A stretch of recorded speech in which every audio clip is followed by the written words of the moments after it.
Hello, I'm Banshee Goldman of Cultureasylum magazine. And I'm Carrie Ann Jackson of Cultureasylum magazine.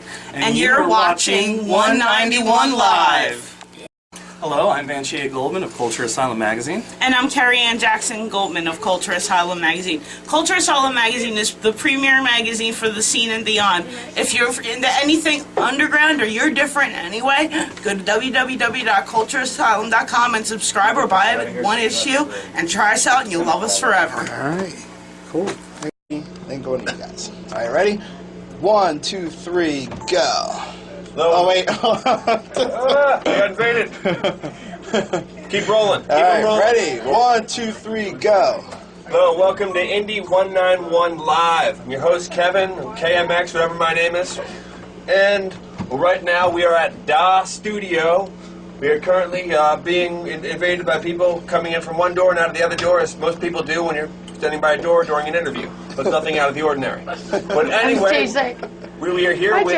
There's Jay Sick, as our boy, and then... Hail Satan again. Speaking of Satan, over here we have Lovey. Speaking of Satan. Hey, this is Lovey Crazin, and welcome me to 191, the coolest station on the planet. And this is Satan's pawn. But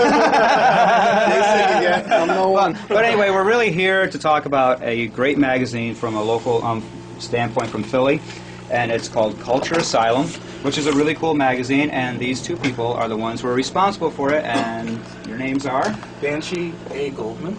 And I'm Carrie Ann Jackson Goldman.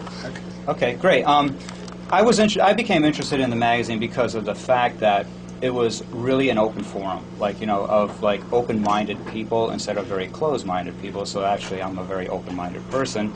So I kind of gravitated to the magazine. So could you explain to me how you came about with the idea of coming together with Cultureasylum? Sure. In 1998, we decided to do some interviews and see where we were going with it. We were pretty much freelancing for a while. We came up with an idea of doing a website and then putting the magazine to print. And the first time that we put it to print, it was your regular going to Staples and putting it together, so we were just getting the name out there. And then we went to a digital format, and then I decided to sink my money to make it more professional. And then what you have now is a professional-sized digest magazine that encompasses everything that's subculture, dealing with interviews, poetry, short stories, reviews. Art, photography, so on and so forth. Yeah, I would say that you wouldn't really want to consider this just a goth magazine because I'm gothic industrial metal, and but there's a whole gambit in this magazine that it just doesn't one genre. So it's really kind of cool that way. I would really have to say that they did a great job, and I would really think that people should really support it. It's a great magazine. So would you want to tell us more about what the plans are for the future, what is going on? I know you have a magazine in your hand. You might want to show them. This is the latest issue that has Lovey Craves It in it, as well as Pig Boy being in it. This is July, August 2010.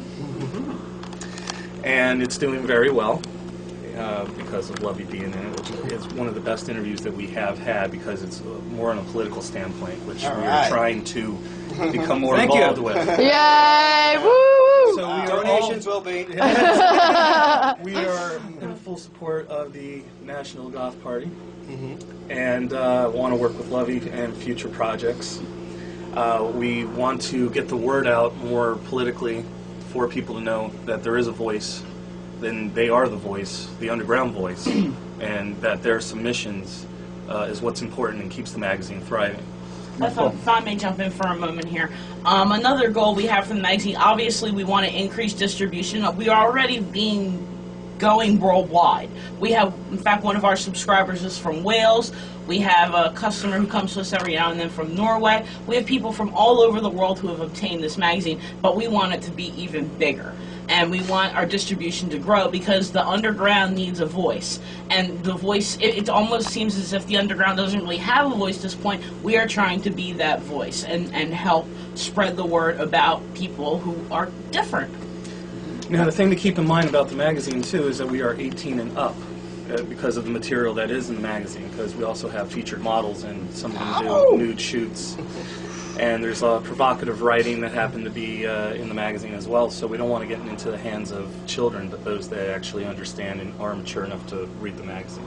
Now, you say you publish a lot of stories. What kind of stuff do you tend to publish? With writing, with poetry? Like, what are you really looking for? We deal with dark material, gothic writing, people that want to express how they feel inside, if they're angry or if they're sad, just what they're feeling at the time. If it's really well done and very visual, we put it in the magazine. Short stories involve anything from, well, we've had some really interesting short stories about a girl traveling in the woods and something really bad happens to her. That's all I can actually say. Yeah, stories about that? Is it like a recurring theme? Yeah, there's a recurring theme. We had one, honey, what was that one that we had that was about the father or the husband, and he decided with the dinner that he was going to go and kill everybody?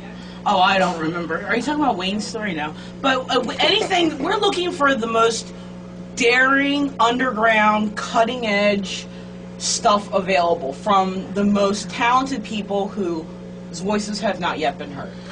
A comic strip soon called Wasted Days, which deals with drug paraphernalia as the people, and the artist and creator involved by the name of Bosco wants people to realize that what drugs can actually do, and it revolves around two characters, one called Happy Joint and Buddy Beer, and the outcome that happens. He wants them to realize that these are not heroes to be involved with, but what the outcome is of dealing with alcohol and dealing with drugs. Okay, so that sounds great. What I'm thinking about, what the viewers will probably want to know, is how to contact you. Well, we have a website, www.cultureasylum.com. We are also on MySpace, /Culture Asylum, and we're also on Facebook if you look up Culture Asylum. So we have 3 sites that you can contact. Or you can contact directly at revfaust777@yahoo.com. That's my main contact information. Okay, and the other thing too is there are also going to be guests at the Nocturnal Witches Ball, August 13th at Triumph Brewery in New Hope. So I hope you come there and you can talk to Banshee directly. And buy a copy of Culture Asylum magazine. That's great. Yeah. And just like a closing note, I do like to have to say that what did make me interested in the magazine was really because it is a magazine that is for the people who don't have a voice. And somebody like me who doesn't have a voice, people who just kind of got rolled under the carpet as the big machine just kept going, and we just kind of got put by the wayside. And we kind of have a voice now, and that's what this magazine's about, and I think that's a great idea, because there's so many people. I always say that the misfits are the most intelligent people on the planet, the misfit toys of the world. It's not the frickin' people out there who are running it right now. Fully agree. Not to quote Second Best, but the idiots that rule this land. Yes. What about Jerry Only? That's one good misfit. He's the one holding out for the reunion. He just played at Asylum. Yeah, but the full reunion. He's holding out. Yeah, but I just really believe that we have independent thought, we have independent minds, and we're not part of the clog of the machine that has destroyed the world in such a grandiose fashion for all the bankers and Wall Street idiots on the planet who have made millions and billions off of us, and we just are kind of become the peasant class, and we need magazines like this to be able to show our view about how they just kind of destroyed the world like a bunch of cockroaches, just going through and just destroying everything. We are not the cockroaches. Speaking of La cucaracha. Cucaracha. Speaking about the world and industries being destroyed, what about the, see, you guys are growing right while the print medium is falling apart. Has that been an obstacle? No, actually it's been quite beautiful. interesting. Since we have been doing this, we have been commented plenty of times for being one of those that are in print, that are still doing the struggle of being a print magazine that is diverse. And it is a beautiful magazine, I must say. It is absolutely the way you put it together. I would have to say, too, that unlike the normals, us unnormals, I guess, we like to read. We're kind of like, we love reading, we love to learn about new things. We're just not, like I said, that wheel in the cog that keeps going and going. We like to expand our minds rather than just look at the world with blinders on. And that's what's great about this magazine. Our motto is freedom of expression without persecution, and I fully believe that nobody should be persecuted for their ideas and that they should be able to print it and speak their mind and let it get out to people. Please state your motto. State your motto again, sir. Freedom of expression without persecution. That is the motto. Okay. And keep writing, because all of you are the underground voices that keep us going. Lots of green flashing lights also. Except on you, Kevin. You got none. Yeah, maybe that's symbolic. I don't know, you know. Very typo negative back there. Black on the green. Maybe his spirit It's little is in the Junior room. Satan back there. It's Here with kind us. of, Junior Seau's back there? Jay Satan has run him up with the lights. You know these are lights. There you go. There we go. Oh, that's the way it should have been the whole time, guys. Oh well. But it's okay. I think the message got across. Yes, it sure did. Yeah. Very good, guys. Yeah. Thank you. Thank you. All right, so for sign having us. Thank you out. very much for having us. Great. And Kevin, you want to say? Kevin? What? You want me to say something else? Sign out. Sign out? Okay, well This is your Jerry Springer closing. Jerry, start fighting. Start fighting each other. You slept with my sister! There we go. There we go. Now we can close out. So anyway, thank you for watching Indie 191 Live. Yes. And Jay slept with everybody. Yes! Not with me.